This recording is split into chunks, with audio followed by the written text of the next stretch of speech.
Hi மக்களே, எல்லாரும் எப்படி இருக்கீங்க? நல்லா இருக்கீங்களா? ஸோ மார்ச் 4வது வாரம் நிஃப்டி 50 எப்படி இருந்ததுன்னு இப்போ பார்க்க போறோம். அதோட சின்ன பிரீஃபிங் மட்டும் நம்ம சொல்லிடுவோம். ஸோ லாஸ்ட் வீக் பார்த்தீங்கன்னா நம்மளோட ஹை வந்து 23,465, லோ வந்து பார்த்தீங்கன்னா 22,471. கிட்டத்தட்ட இதோட டிஃபரன்ஸ் அப்படின்னு நம்ம பார்க்குறப்ப கிட்டத்தட்ட 900 பாயிண்ட்ஸ் இருக்கு. ஸோ லாஸ்ட் வீக் உடைய டேட்டாஸ் என்னன்னா ஒண்ணுமே இல்லைங்க, போர் ஈரான் அண்ட் இஸ்ரேல் யூஎஸ். ஓகேவா?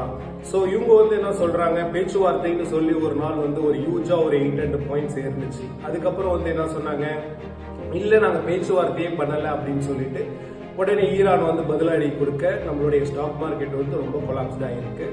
ஸோ போன வாரத்துக்கான நிஃப்டி 50 பாத்தீங்கன்னா கிட்டத்தட்ட 900 பாயிண்ட்ஸ் வந்து நம்மளுக்கு டிஃபரன்ஸ் இருக்கு.